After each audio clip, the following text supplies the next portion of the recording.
وأعوذ بالله السميع العليم من الشيطان الرجيم من همزه ونفخه ونفسه بسم اللہ الرحمن الرحیم۔ آج کا ہمارا سبق تفسیر سورۃ التغابن کی آیت نمبر 9 سے لے کے 18 تک۔ سورۃ التغابن 28واں پارہ۔ والذین کفروا وکذبوا بآیاتنا، اور وہ لوگ جنہوں نے کفر کیا، جو کافر ہیں۔ واو الف آخر میں ہے تو مطلب جمع، اسی طرح کذبوا واو الف آخر میں ہے تو جمع کی بات ہے۔ والذین کفروا وکذبوا بآیاتنا، اور وہ لوگ جو کافر ہیں جنہوں نے ہماری آیات کو جھٹلایا، اولئک اصحاب النار، یہی لوگ تو آگ والے ہیں۔ خالدین فیہا، اس آگ میں ہمیشہ ہمیشہ رہیں گے۔ وبئس المصیر، اور بہت برا ٹھکانہ ہے۔ اللہ تعالی ہم سب کو جہنم کے عذاب سے بچائے اور صراط مستقیم عطا فرمائے۔ ما اصاب من مصیبت، نہیں کوئی مصیبت کسی کو پہنچتی الا باذن اللہ، مگر اللہ کے اذن سے ہوتی ہے۔ دیکھیں، ایک ہوتی ہے اللہ کی رضا، ایک ہوتا ہے اللہ کا اذن۔ اس کو سمجھیے گا، اللہ کی رضا کہ اللہ آپ کے کام پہ راضی ہے، اذن کہ اللہ کی اجازت کے ساتھ نامہ اعمال پیش ہوتے ہیں، فرشتے چینج ہوتے ہیں۔ اللہ تعالیٰ نے فرشتوں کی ڈیوٹیاں لگائی ہوئی ہیں جس نے تقدیر کو ہمارے اوپر نافذ کرنا ہوتا ہے، یعنی جو ہمارے ساتھ ہونا ہے تقدیر لکھی گئی، یہ مراد ہے اللہ کا اذن۔ اور یہ وضاحت کرنے کے کئی ایک مقاصد ہیں، ایک تو بتانا ضروری ہے، دوسرا ہمارا یقین قائم ہو جائے کہ اللہ کے علاوہ غیر کے سامنے جھکنے کی ضرورت نہیں، کیونکہ جو تیری تقدیر بنانے والا نا وہ صرف اللہ ہے۔ جو تیری تقدیر لکھنی ہے وہ صرف اللہ نے لکھنی ہے، مشکل دور کرنی ہے تو اللہ نے کرنی ہے، اور کوئی نہیں کر سکتا، کوئی نہیں کر سکتا۔ اللہ تعالیٰ فرماتے ہیں کہ کوئی بھی مصیبت نہیں، اگر مصیبت سے کون بچا سکتا ہے؟ صرف اللہ۔ مصیبت آ گئی تو دور کون کر سکتا ہے؟ صرف اللہ، اللہ کے علاوہ کوئی نہیں کر سکتا۔ دیکھیں، غیب کے اوپر ایمان لانا کہ جو سب کچھ ہے یہ رب کی طرف سے ہے، رب کرے گا، یہ بہت ضروری ہے۔ تو ما اصاب من مصیبت، کوئی بھی تکلیف کسی کو بھی نہیں پہنچتی الا باذن اللہ، مگر وہ رب کا حکم ہوتا ہے۔ ہاں، ہم دعائیں کر کے تو تقدیر بدل بھی سکتی ہے، جس طرح وتر کی دعا ہے، وَقِنِي شَرَّ مَا قَضَيْتَ، اے اللہ اس شر سے بھی بچا لے جو تو نے تقدیر میں لکھ دیا، جو تقدیر میں لکھا گیا اس شر سے بھی بچا لے، اللہ بچائے گا۔ وَمَن يُؤْمِن بِاللَّهِ، جو اللہ پہ ایمان پکا لاتا ہے نا، یہدی قلبہ، اللہ اس کے دل کو ہدایت دے دیتا ہے۔ واللہ بکل شیء علیم، اللہ ہر چیز کو خوب جاننے والا ہے۔ اب اس سے کیا مراد ہے جی؟ علی بن ابی طلحہ کی معتبر سند ہے، اسی طرح صہیب رضی اللہ تعالیٰ عنہ بیان کرتے ہیں، اعمش جو ہیں تابعی وہ بیان کرتے ہیں کہ ہم علقمہ کے پاس بیٹھے تھے، بہت بڑے مفسر قرآن ہیں، تو انہوں نے بھی یہی کہا کہ من یہدی قلبہ سے کیا مراد ہے کہ اللہ تعالیٰ جو ایمان والا ہے اس کے دل کی رہنمائی کر دیتا ہے کہ یہ جو بھی مصیبت ہے یہ رب کی طرف سے ہے، پریشان نہیں ہونے کی ضرورت۔ قدر اللہ وما شاء فعل، جو سنے رب کو منظور، کیا ہوا؟ جو سنے رب کو منظور، کیا ہوگا؟ جو سنے رب کو منظور ہوگا۔ So do for Allah, die for Allah. ہر نیکی کا کام اللہ کے لیے کرے، سجدہ، رکوع، نیکی اللہ کے لیے کرے۔ واللہ بکل شیء علیم، اللہ تعالیٰ ہر چیز کو خوب جاننے والا ہے۔ نبی کریم صلی اللہ علیہ وسلم نے فرمایا، صحیح مسلم اور صحیح بخاری، ابو داود، مسند احمد کی حدیث ہے، فرمایا کہ عجبا لامر المؤمن، یہ مومن کا معاملہ بڑا عجیب ہے، اگر اسے تکلیف پہنچتی ہے وہ صبر کرتا ہے، اس کے لیے ڈبل اجر ہے، اور اگر وہ اس کو نعمت ملتی ہے تو پھر بھی وہ شکر ادا کرتا ہے، پھر بھی اس کے لیے ڈبل اجر ہے، اس کے لیے خیر ہی خیر ہے، دونوں حالتوں میں خیر ہے، چاہے مصیبت آ گئی چاہے اللہ تعالیٰ نعمتیں عطا فرماتا ہے۔ نبی کریم صلی اللہ علیہ وسلم کی ایک حدیث ہے کہ جو مصیبتیں ہمارے اوپر دنیا میں آتی ہیں، ایک تو فرمایا کہ دو طرح کے لوگ ہوتے ہیں جو انسان دنیا میں گناہ کرتے ہیں، ایک وہ جو اللہ کو پسند ہے اور ایک وہ جو اللہ کو پسند نہیں۔ اب یہ مزید یہ سمجھے کہ جو اللہ کا قریبی ہے، مقرب بندہ ہے، اللہ تعالیٰ کو اسے پسند کرتے ہیں، اور ایک وہ جسے پسند نہیں کرتے۔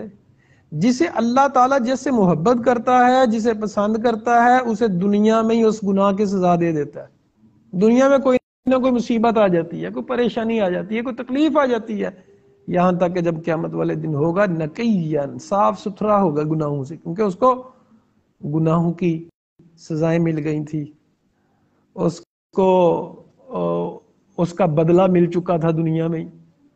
لیکن جس کو اللہ پسند نہیں کرتے اس کی سزا آخرت میں مؤخر کر دیتے ہیں۔ اور ایک اور حدیث سماعت فرمائے، نبی کریم صلی اللہ علیہ وسلم نے فرمایا کہ جس بندے کے اوپر دنیا میں مصیبتیں آئی تھیں وہ، اور جس بندے کے اوپر دنیا میں اتنی مصیبتیں نہیں آئی تھیں وہ، تو جن بندوں کے اوپر زیادہ مصیبتیں آئی تھیں ان کا مصیبتوں کی وجہ سے، پریشانیوں کی وجہ سے درجات بہت بلند ہوں گے۔ تو جو لوگ جن کو مصیبتیں نہیں آئی تھیں وہ کہیں گے لو قرزت، جیسے ابو داؤد کی حدیث ہے، لو قرزت اجسادنا بالمکارز، کاش ہمارے جسموں کو کینچیوں کے ساتھ کاٹا جاتا تاکہ ہمیں بھی درجات بلند مل جاتے۔ اور جس بندے کی زندگی مصیبت میں گزری، ایک اور حدیث ہے، جس بندے کی زندگی مصیبتوں میں گزری ہوگی اس کو صرف جنت میں ایک ڈبکی لوائی جائے گی، جنت کا ویو کروایا جائے گا صرف، وہ دنیا کے سارے غم بھول جائے گا۔ اور جو بندہ دنیا میں عیش و عشرت میں رہا اسے صرف جہنم کا ویو کروایا جائے گا، ساری وہ جو عیش و عشرت تھی دنیا کی 80 سال 70 سال موجیں کی سب بھول جائے گا۔ اصل جہان جو ہے وہ آخرت کا، اصل زندگی آخرت کی ہے۔ یہ ہماری آزمائش، اچھے طریقے سے گزاریں، پیسہ بھی کمائیں، بزنس کریں، اچھا کھائیں، اچھا پہنیں، ہاں جی، لیکن رب کے قانونوں کو نہ توڑیں، کسی کی دل آزاری نہ کریں، بڑا ضروری ہے۔ وَأَطِیعُوا اللَّهَ وَأَطِیعُوا الرَّسُولَ، اللہ اور اللہ کے رسول کی اطاعت کرو، جو اللہ اور اللہ کے رسول نے کہا ہے اللہ اور اللہ کے رسول کی اطاعت کرو۔ فَإِن تَوَلَّیْتُمْ، اگر تم پھر گئے، یعنی اگر تم نے یہ بات نہ مانی، فَإِنَّمَا عَلَىٰ رَسُولِنَا الْبَلَاغُ الْمُبِینُ، رسول کے اوپر تو صرف پہنچانا ہے، میسج کنوے کرنا ہے، رسول کا کام زبردستی منوانا نہیں ہے۔ مان جاؤ گے تو اپنا بھلا کرو گے، نہیں مانو گے تو اپنا نقصان کرو۔ اللہ لا الہ الا ہوا، اللہ تعالیٰ نہیں ہے کوئی الہ مگر صرف وہ، صرف ایک اللہ ہے جس کی عبادت کی جانی چاہیے۔ وعلی اللہ فلیتوکل المؤمنون، مومنوں کو چاہیے اللہ ہی کے اوپر توکل کرے، اللہ کے اوپر توکل کرے۔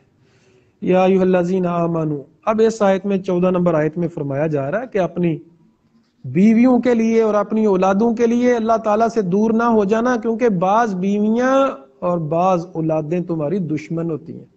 کتنی بیویاں ہیں ایسی جو انسان کو دین سے دور لے جاتی ہیں، کتنی اولادیں ہیں کہ انسان کو حرام کاموں میں پڑھنے پہ مجبور کر دیتی ہیں۔ واضح آیت ہے، یا ایھا الذین آمنوا، اے ایمان والو، یعنی بیویوں کی اور اولاد کی محبت میں مجبور نہ ہو جانا۔ ان من ازواجکم و اولادکم، بے شک بعض، یعنی ساری بیویاں نہیں، تمہاری بعض بیویاں اور تمہاری بعض اولادیں تمہاری دشمن ہیں، فاحذروہم، ان سے بچ کے رہنا، اوائڈ کرنا، وقفے سے رہنا، فاصلے سے رہنا۔ جس طرح صحابہ کرام کہیں، کسی کی بیوی کافر ہے، کسی کا بیٹا کافر ہے، کسی کا باپ کافر ہے، کسی کا بھائی کافر ہے، اور یہ آج کے اوپر بھی اپلائی ہوتا ہے۔ اگر کسی کی بیوی ایسی ہے جو دین سے دور کرتی ہے تو اس کے ساتھ ایک لمٹ میں رہیں۔ اولاد اگر آپ کو دین سے دور کرتی ہے، طرح طرح کے مصیبتوں میں پھنساتی ہے، تو پھر ان کے ساتھ ایک لمٹ میں رکھیں، کیونکہ آپ کا عمل آپ کے ساتھ، ان کا عمل ان کے ساتھ۔ ایسے نہیں ہے کہ وہ آپ کی اولاد ہے تو قرض چڑھاتے جاؤ، اپنے اوپر قرض چڑھاتے جاؤ، نہیں، جوانی تک بس ذمہ داری ہوتی ہے۔ ہمارے ہاں تو وہ بڑھاپے تک کی والدین وہ کر رہے ہوتے ہیں، لیکن ایسا نہیں ہے۔ بچے بس جوان ہو گئے، ان کی تربیت کی جائے اچھے طریقے سے، شادیاں خود کریں، بیٹیوں کے لیے کچھ ذمہ داری ہوتی ہے والدین کے اوپر، اور اس کا بھی اگر اسلامی معاشرہ ہو تو خرچہ تو آتا کوئی نہیں، صرف تربیت ہی ہے، اور جب تک اس کی شادی نہیں ہوتی اس کو شیلٹر دینا. تو یہاں تو عمریں گزر جاتی ہیں اور اولادیں جان نہیں چھوڑتی والدین کی. بس ایک والد کمانے والا ہے، باقی سارے کھانے والے ہیں. بھائی ایسا تو نہیں ہوتا، آپ لوگوں نے تو خود بھی کچھ کرنا ہے نا، ذمہ داری تو جو والدین اپنے بچوں کے لاڈ ہی سہتے رہتے ہیں نا، وہ ساری زندگی اولاد کے ہاتھوں اکثر ذلیل ہی ہوتے رہتے ہیں. کیونکہ اولاد کبھی بھی اولاد تو چلے، میں اولاد کی بات کر دیتا ہوں، کبھی کوئی کسی سے خوش نہیں ہو سکتا، نہیں خوش ہو سکتا، کوئی کسی سے خوش نہیں ہو سکتا، چاہے آپ کی اولاد ہے، چاہے بیوی ہے، چاہے خامد ہے، جو بھی انسان ہے نا. انسان بیسیکلی انسان کی جو مٹی ہے نا، جو انسان کی فطرت ہے، اس کے اندر کچھ چیزیں ایسی رکھ دی گئی ہیں. ڈو مور، کہتا ڈو مور، اور کرو. اور اگر آپ نہیں کرتے، کیونکہ جب آپ لوگوں کی خوشی کے لیے جی رہے ہوتے ہیں، نہیں کرتے اگر، تو پھر ناراضگیاں ہوتی ہیں. ساری اولادوں کی بات نہیں ہے، بعض دین کے معاملے میں آپ کے بڑے مددگار ہوتے ہیں، لیکن ان من ازواجکم، کہا تمہاری بیویاں اور تمہاری اولادیں دشمن ہیں، ان سے بچ کے رہنا. ساری نہیں، بعض. من کہا نا، من کا مطلب ہوتا ہے بعض. وَإِن تَعْفُوا وَتَصْفَحُوا، اب سوال پیدا ہوتا ہے کیا کرنا ہے ان کے ساتھ؟ کرنا کچھ بھی نہیں. اصل میں نبی کریم صلی اللہ علیہ وسلم کے دور کے اندر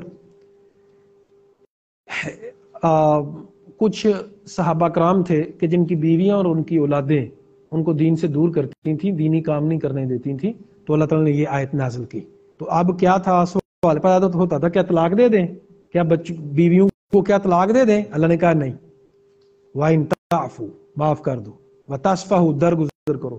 وَتَغْفِرُوا، اپنے لیے بھی معافی مانگو، ان کے لیے بھی معافی مانگو. فَإِنَّ اللَّهَ غَفُورٌ رَحِيمٌ، اللہ بخشنے والا رحم کرنے والا. یعنی کسی بھی حالت میں چھوڑنا نہیں ہے کہ اولاد کو چھوڑ کے آگ کر دیں. بعض لوگ بڑے مایوس ہو کے کہتے ہیں جی میں تو اپنی اولاد کو جینا مرنا بند کر ختم کر چھڑے. نہیں کر سکتے آپ. جو اللہ تعالیٰ نے رشتہ داریاں بنا دی ہیں، آپ ان کو نہیں چھوڑ سکتے. آپ کون ہوتے ہیں چھوڑنے والے؟ اللہ نے آپ کی ذمہ داری لگا دی ہوئی ہے. تو پھر یہ آیت نازل ہوئی کہ غلطیاں کوتاہیاں ہو جاتی ہیں، ان کو معاف کرنا اور درگزر کرنا یہ ضروری ہے، اور مسلسل لگے رہیں، معافی مانگے ان کے لیے. بعض والدین کو یہ شکوہ ہوتا ہے کہ ہم نے بڑا سمجھایا اپنی اولاد کو لیکن وہ سمجھتی نہیں ہے. تو کیا کریں؟ ان کے لیے دعا کریں، ان کے لیے دعا کریں مسلسل. پہلے خود بھی کہیں، اچھے طریقے سے کہیں. یاد رکھیں اولاد بھی عزت مانگتی ہے. اس کا مطلب یہ نہیں ہے کہ وہ آپ کی اولاد ہے اور آپ کے غلام بن گئے. ایسا تو نہیں ہے نا کہ اب ان کی مرضی کو چھین لینا.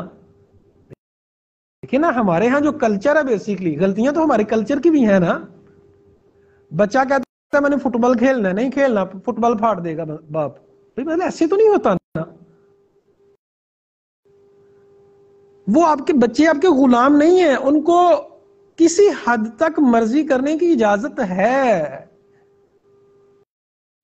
شریعت کے دائرے میں. جی شریعت کے دائرے میں رہ کے، مثال کے طور پہ آپ، وہ بچہ کہتا ہے جی آج ہم نے بھنڈیاں پکانی ہیں، تو پکا لو بھنڈیاں، نہ آلو شلجم پکاؤ.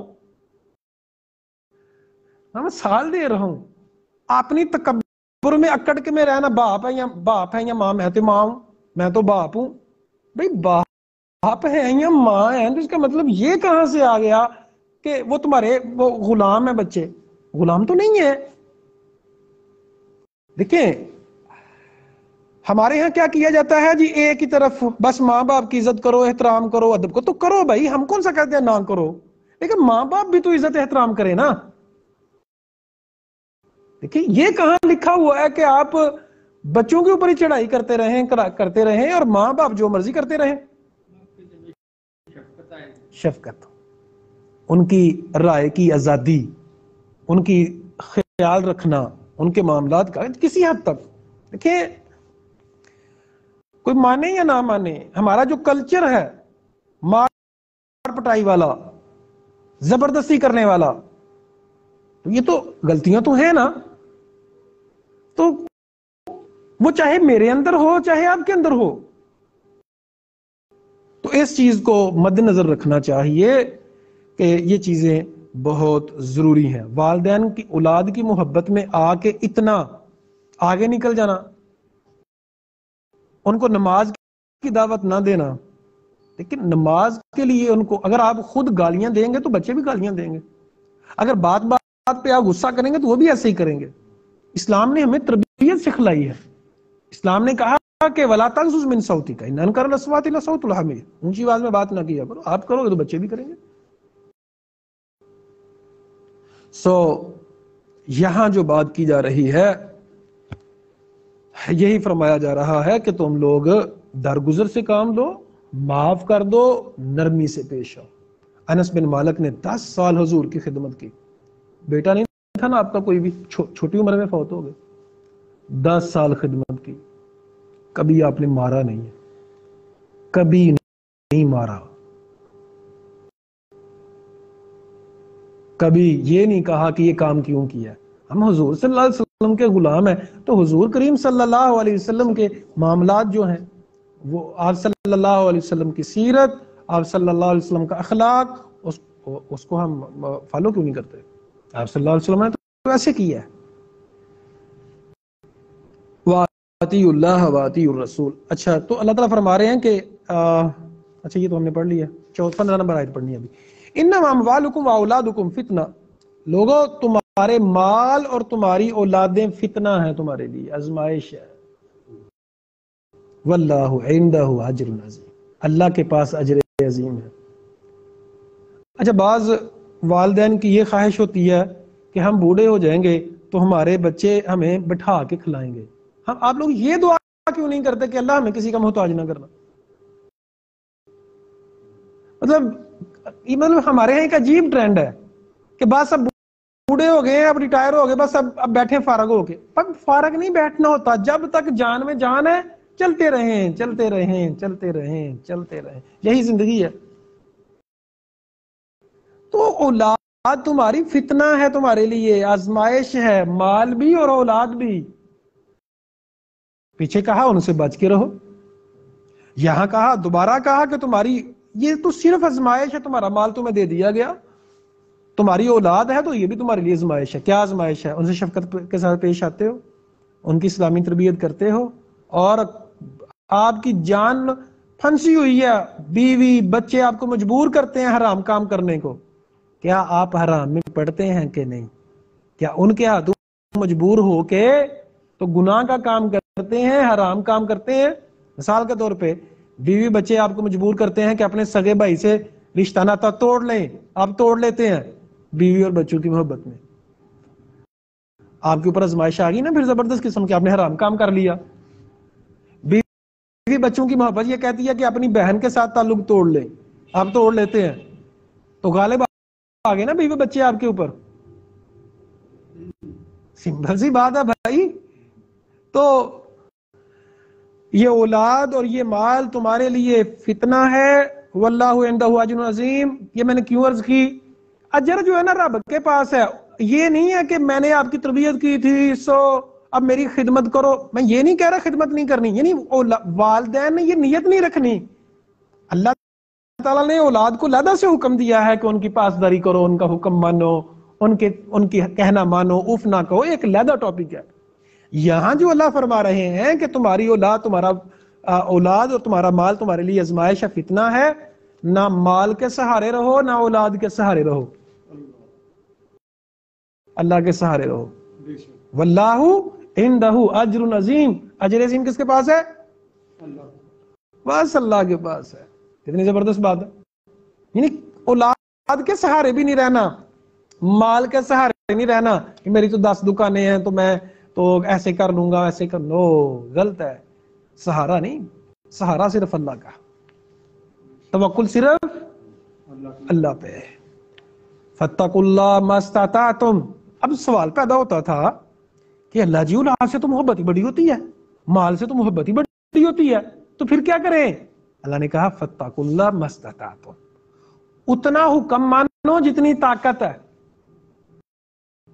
فاتقوا اللہ ما استطعتم، جتنی طاقت ہے اتنا حکم مانو، واسمعوا سنو، واطیعوا اطاعت کرو، وانفقوا خیرا لانفسکم خرچ کرو، یہ تمہارے لیے بڑا بہتر ہوگا خرچ کرنا، ومن یوق شح نفسہ، جو نفس کے بخل سے بچ گیا نا، فاولئک هم المفلحون، یہ بڑے کامیاب لوگوں کی بات ہے۔ اچھا بھلا انسان کے پاس ہوتا بھی ہے، پہنتا نہیں ہے، بچوں کو کھلاتا پلاتا اچھا نہیں ہے، ہوتا بھی ہے لیکن نہیں کھلاتا پلاتا، تو یہ بخل ہو گیا نا، کنجوسی ہوگی، تو کہاں خرچ کیا کرو۔ ان تقرض اللہ قرضا حسنا، اگر اللہ کو قرض حسنا دو گے، یضاعفہ، وہ اللہ تمہارے لیے کئی گنا کر دے گا، ویغفر لکم، تمہارے خرچ کرنے کی وجہ سے تمہارے گناہ معاف کر دے گا۔ اللہ تعالیٰ قدردان ہے، شکور ان کا معنی قدردان ہے، حلیم بے حد بردبار ہے۔ اللہ قدردان ہے، اللہ بردبار ہے۔ جب کبھی گناہ ہو جائے تو اللہ کی راہ میں خرچ کر لیا کرے، خرچ کرنے سے اللہ تعالیٰ گناہوں کو معاف کر دیتا ہے۔ عالم الغیب والشہادہ، اللہ ظاہر کو بھی جاننے والا ہے، غیب کو بھی جاننے والا ہے۔ العزیز، اللہ غالب ہے، الحکیم، حکمت والا ہے۔ اللہ تعالیٰ سے دعا ہے الحق بات کو سمجھ کے اس پہ عمل کرنے کی توفیق عطا فرمائے۔ اقول قولی ھذا استغفر اللہ لی ولکم ولسائر المسلمین۔